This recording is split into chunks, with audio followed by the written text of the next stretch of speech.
Embleton Church, more formally known as Holy Trinity Church, stands on the southern edge of the village of Embleton, some 3/4 of a mile from the Northumberland coast. You approach from the east through the churchyard, and your first impression is of a series of pieces built at different times, which have been assembled in a very attractive way.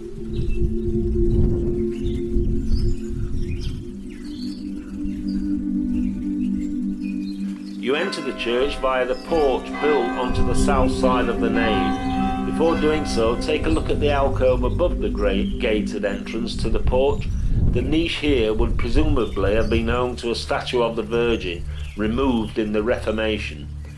Today it houses a rather impressive sculpture symbolising the Holy Trinity by Chris Hall of Jedburgh, which was placed there in 1999.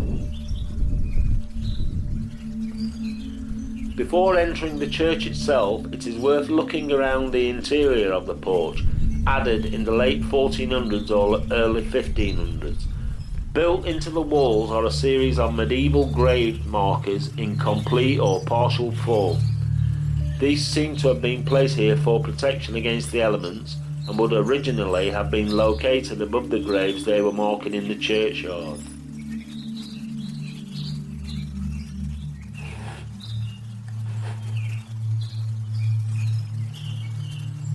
From the porch you proceed into the south side of the church. Beyond is the nave, while beyond that is the north aisle. The best place from which to get a feel for the whole of the church is by the font, which stands near the west end of the nave. If you look towards the chancel arch and chancel with the tower behind you, you suddenly realise that something isn't quite right about the basic geometry of the church.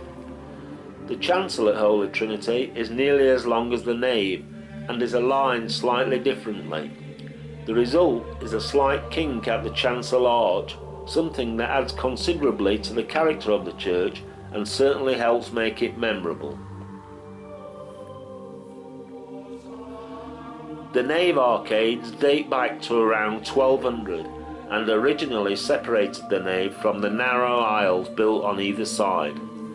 The aisles were widened in the 1400s. Built onto the north aisle at its east end is the Craster porch, the traditional burial place of the Craster family. The chancel is actually the most recent part of the church, at least in the form you see today. This was rebuilt in the 1860s on the foundations of, and to the slightly odd alignment as, an earlier chancel. It seems likely that there was a church in Embleton from the 700s, and it is possible that this church became a stone building which in the 1100s became the chancel of a larger church.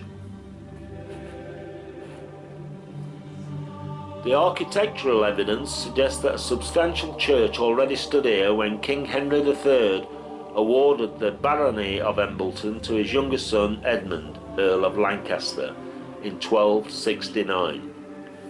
In 1274, Edmund granted the advowson the right to appoint the vicar to Merton College in Oxford, though within a few years this was causing conflict between the earldom and the college. The argument was sufficiently important to reach the king for adjudication in 1327, and it got as far as the Pope in 1369, who took it upon himself to appoint a vicar over everyone's heads. Since 1394, the vicar has always been appointed by Merton College, and it was they who funded the rebuilding of the chancel in the 1860s. This arrangement has produced some interesting characters.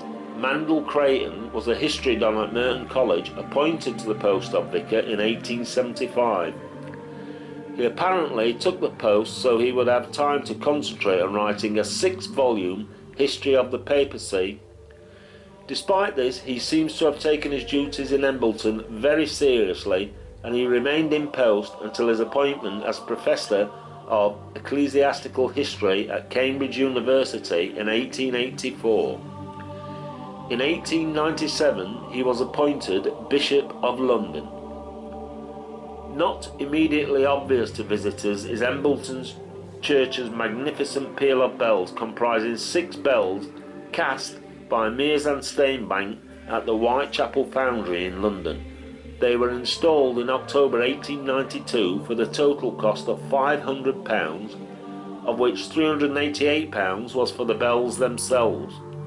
This continued a tradition of bells at Embleton, which dated back at least as far as 1341.